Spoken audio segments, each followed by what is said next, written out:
And we are back for the second part of Shabbat service for Waymaker Messianic Jewish and Christian Center USA. And this Saturday, April 17th, 2021, on the Gregorian calendar. And it is IR 5 in the year 5781 on the Hebrew calendar. And it is the 14th day of the traditional counting of Omer. So we ended part one with the end of the first Torah portion of Tazria, and actually, what was discussed was childbirth and what happens with the purification process with childbirth, and then also we talked about leprosy, za'arat. That was also addressed in this. So I'm going to just quickly recap this, and then we're going to get into our second Torah portion, which is Metzora, which actually does mean leper. Tazria translates to conceived, and Metzora is leper. So if you remember last week, we were discussing clean and unclean foods as far as the animals and the foods. And now we're moving into the impurities that would render a person unable to participate in holy services or touch anything that is holy, such as attending or partaking of the sacrificial services. And the Torah identifies what contaminates a person and how they can be purified. So we discussed the first circumstance of this is childbirth. And of course, there's specific instructions that Adonai gave. If a woman conceived and delivered a male child, she's impure for 7 days. If it's a female, it's 14 days. And on the 8th day, for the male child is to be circumcised in accordance with the command that Adonai gave to Abraham. Um, and the mother is to wait 33 days until she can enter the sanctuary or touch anything that is holy. With a female, it's doubled actually. Um, there's 14 days that she's considered impure, and then 66 days of partial purity that takes place before she can enter the sanctuary. There's also a specific sacrifice that was uh, to be brought also once she has uh, done the specific timeline, whether it is a male or a female child.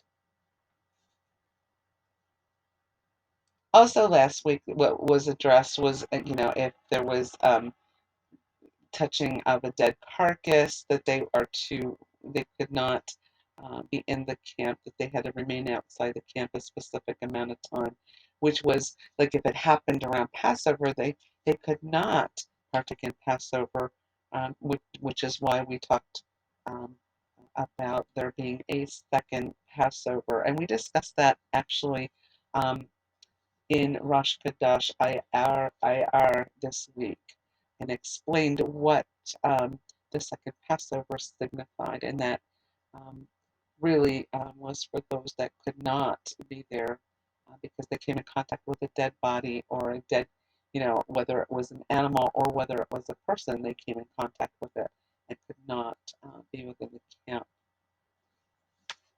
So that is pretty much as far as being impure and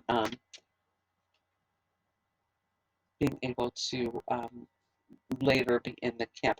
Then the second part of this was talking about leprosy, za'arot, and there was specific instruction for the priest to examine the individual that was afflicted by this, and how to isolate that person, how to re-examine that person to make sure that they are healed and could be considered clean and could then clean their clothes up, take a bath and clean their clothes up and whatever might have been infected, and they can come back in the camp. And there were specific instructions for taking care of the clothing as well. So that is all I'm going to say about that segment. And what we're going to do now is actually go into the second parashat, which is Parashat Metzora, and that does mean a leper. And this is actually chapter 14 and 15. So that will cover both of those chapters. Purification of one with Za'arat. Then Adonai spoke to Moses, saying, This is the Torah of the one with Za'arat in the day of his cleansing. He should be brought to the Kohen, and the Kohen to go to the outside of the camp. The Kohen is to examine him, and behold, if the mark of Za'arat is healed in one with Za'arat, then the Kohen is to command that two clean living birds, cedar wood, scarlet, and hyssop be brought for the one being cleansed. The Kohen should command them to kill one of the birds in a clay pot over living water. As for the living bird, he is to take it, the cedar wood, the scarlet, and the hyssop, and dip them with the living bird into the blood of the bird that was killed over the living water. He is to sprinkle on the one being cleansed from Za'arat 7 times and pronounce him clean, then release the living bird over the open field. The one to be cleansed must wash his clothes, shave off all of his hair, and bathe himself in water. Then he should be clean. After that he may come into the camp, but is to dwell outside his tent, for 7 days. Then on the 7th day he is to shave all his hair from his head, his beard, and his eyebrows. He must shave off all his hair. He is to wash his clothes and bathe his body in water. Then he will be clean. On the 8th day he is to take 2 male lambs without blemish, a 1-year-old ewe lamb without blemish, 3/10 of a pint of fine flour as a grain offering, mingled with oil, and a pint of oil. The Kohen who cleanses him is to set the man who to be cleansed along with those items before Adonai at the entrance of the tent of meeting. The Kohen should then take one of the male lambs and offer it for a trespass offering with the pint of oil, and wave them as a wave offering before Adonai. Then he is to slaughter the male lamb in the place where they slaughter the sin offering and the burnt offering in the sanctuary area. For the sin offering, like the trespass offering, belongs to the Kohen. It is most holy. Then the Kohen is to take some of the blood of the trespass offering and dab it on the tip of the right ear of the one being cleansed, on the thumb of his right hand, and on the big toe of his right foot. The Kohen should then take some of the pint of oil and pour it into the palm of his own left hand. He is to dip the right finger in the oil that is in his left hand and sprinkle some of the oil with his finger 7 times before Adonai. Then the Kohen should dab some of the rest of the oil that is in his hand on the tip of the right ear of the one being cleansed, on the thumb of his right hand, and on the big toe of his right foot, on top of the blood of the trespass offering. From what remains of the oil that is in the hand, the Kohen is to dab on the head of the one being cleansed. In this way, the Kohen will make atonement for him before Adonai. The Kohen should offer the sin offering and make atonement for the one being cleansed because of his uncleanness. Afterward, he is to slaughter the burnt offering. Then the Kohen is to present the burnt offering along with the grain offering on the altar. So the Kohen should make atonement for him, and he will be clean. If he is poor and cannot afford so much, then he should take 1 male lamb for a trespass offering to be waved, to make atonement for him, plus 1/10 of an ephah of fine flour mingled with oil for a grain offering, a pint of oil, 2 turtle doves or 2 young pigeons, such as he is able to afford. The one should be a sin offering and the other a burnt offering. On the 8th day he is to bring them to the Kohen for his cleansing at the entrance of the tent of meeting before Adonai. The Kohen is to take the lamb of the trespass offering and the pint of oil and wave them for a wave offering before Adonai. He is to slaughter the lamb of the trespass offering. The Kohen is to take some of the blood of the trespass offering and dab it on the tip of the right ear of the one being cleansed, on the thumb of his right hand, and on the big toe of his right foot. The Kohen should then pour some of the oil into the palm of his own left hand. He is to sprinkle with his right finger some of the oil that is in his left hand 7 times before Adonai. Then the Kohen is to dab some of the oil that is in his hand on the tip of the right ear of the one being cleansed, also on the thumb of his right hand, and on the big toe of his right foot, on top of the place of the blood of the trespass offering. The rest of the oil that is in his hand the Kohen is to dab on the head of the one being cleansed, to make atonement for him before Adonai. He is to offer one of the turtle doves or the young pigeons from what his hand can afford, the one for a sin offering and the other for a burnt offering with a grain offering. The Kohen should make atonement for him being cleansed before Adonai. This is the Torah for one on who is the mark of Za'arat, who is not able to afford the sacrifice for his cleansing. Purification of a house. Adonai spoke to Moses and to Aaron, saying, Suppose you have come into the land of Canaan, which I gave to you for a possession, and I put a mark of Za'arat in a house in the land you possess. Then the one who owns the house should come and tell the Kohen, saying, Something like a mark has appeared in my house. The Kohen is to order the house emptied before he goes in to examine the mark, so that nothing in the house might be made unclean. Then afterward the Kohen is to enter to inspect the house. He is to examine the mark, and behold, if the mark is in the walls of the house with hollow streaks, greenish or reddish, and appear deeper than the wall, then the Kohen is to go out of the house to the door and close up the house for 7 days. Then the Kohen is to come again on the seventh day, and behold, if the mark has spread in the walls of the house, then the Kohen is to command that they take out the stones which are marked and throw them into an unclean place outside of the city. He should also have the inside of the house scraped all throughout, and they are to dump the mortar that they scraped off outside of the city into an unclean place. They may then take another stone and put them in the place of those stones. Likewise, he can take other mortar and planter the house. But suppose the contamination returns, breaking out in the house after he has pulled out the stones and after he has scraped the house and has not been replastered. Then the Kohen is to examine, and behold, if the plague is spread within the house, it is a destructive mildew. Sounds like black mold when you think about what we have in some houses today. It is unclean. He is to break down the house, its stones, its timber, along with all the house's mortar, and carry them outside of the city into an unclean place. Moreover, whoever goes into the house while it is shut up will be unclean until the evening. The one who lies down in the house must wash his clothes, and he who eats in the house must wash his clothes too. But if the Kohen comes in, inspects it, and behold, the plague is not spread within the house, after it was replastered, then he should pronounce the house clean, because the contamination is healed. In order to cleanse the house, he is to take 2 birds, cedarwood, scarlet, and hyssop. He is to kill one of the birds in a clay pot over living water. Then he is to take the cedar wood, the hyssop, the scarlet, and the living bird, and dip them into the blood of the slain bird, as well as the living bird, and sprinkle the house 7 times.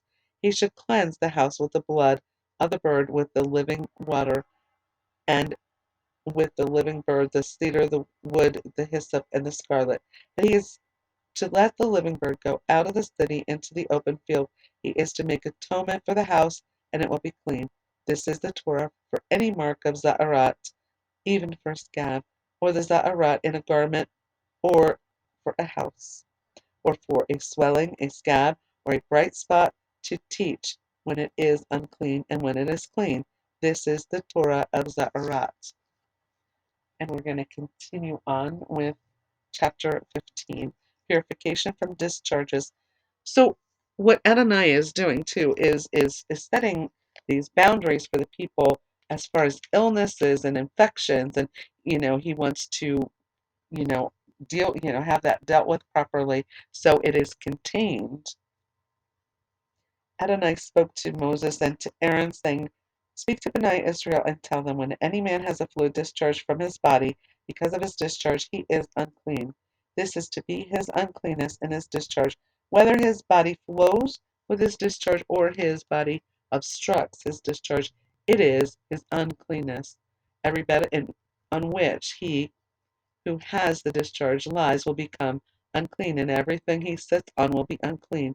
Whoever touches his bed is to wash his clothes and bathe himself in water and be unclean until the evening. Whoever sits on anything on which the man who has the discharge, that is, to wash his clothes and bathe himself in water and be unclean until the evening. Whoever touches the body of the one who has the discharge is to wash his clothes and bathe himself in the water and be unclean until evening. Or if the one who has the discharge spits on someone who is clean, then he also is to wash his clothes and bathe himself in water and be unclean until the evening. Any, any saddle the one who has the discharge rides on will be unclean. Whoever touches anything that was under him will be unclean until the evening. Whoever carries them is to wash his clothes and bathe himself in water and be unclean until the evening. Also, anyone the person with a discharge touches without rinsing his hands in water should wash his clothes and bathe himself in water and be unclean until the evening. A clay pot that one with the discharge touches should be broken, and every wooden vessel should be rinsed in water.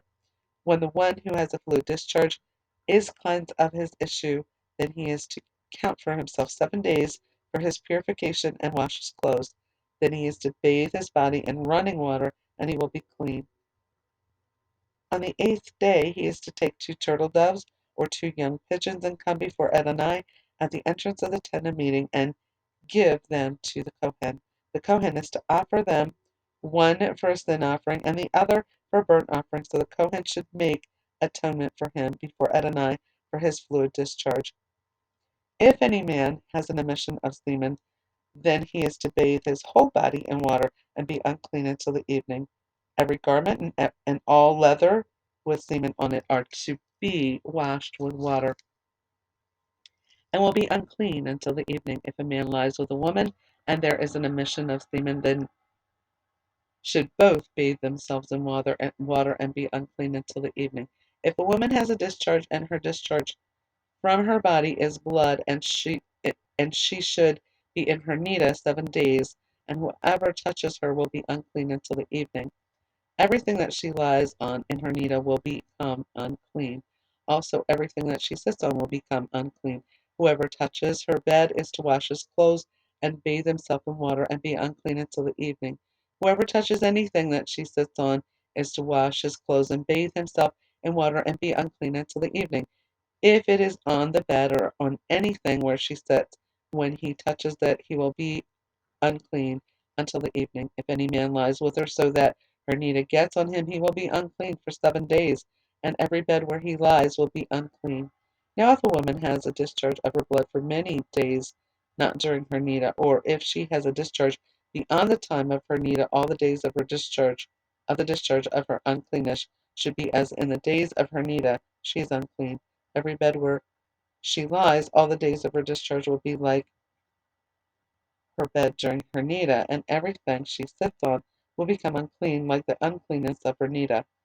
Whoever touches these things will become unclean, and is to wash his clothes and bathe himself in water and be unclean until the evening. But if she is cleansed of her discharge, then she is to count off 7 days for herself, and after that she will be clean. On the 8th day she is to take 2 turtle doves or two young pigeons and bring them to the Kohen at the entrance of the tent of meeting. The Kohen is to offer the one for a sin offering and the other for a burnt offering. So the Kohen will make atonement for her before Adonai for the uncleanness of her discharge. So you are to keep Bnei Israel separate from their uncleanness, so they will not die in their uncleanness by defiling my tabernacle that is in their midst. This is the Torah for one who has a discharge, or for one who has an emission of semen which causes him to become unclean, as well as for her who has her period of nida, and for the man or woman who has a discharge, or the one who lies with her who is unclean. That's the end of that Torah portion. So as we continue along, we see that dealing with the leprosy, this is continued onto the portion of Metzora, and also then discharge is also addressed. Now, in biblical times, when leprosy was in the camp, it was very contagious. So this is why it had to be contained. Now today, there is leprosy still exists today, and that is fully treated medically, and it is contagious like it was back then, but it can be treated today in comparison to um, biblical days. Now, this portion was actually addressed the house, the purification of the house, um, as well. If there was uncleanness in the house, the purification with one that had leprosy, and also dealing with uncleanness, the purification, the impure discharges, I want to say. So, like the bodily discharges that needed to be addressed. And it really, God was really addressing a lot with them so that they would not spread disease, infection, or, do, unclean things as well. So the purification process too is addressed following following leprosy, also in this. Um, and interestingly enough, the person needed to shave all their hair, all their body hair, and immerse themselves in their clothing. And then there was offerings that were made, both with the leprosy and with the bodily discharges. So that's pretty much the Torah portions for this week. I am going to pause this and come back with part 3, and we're going to get into the Haftorah.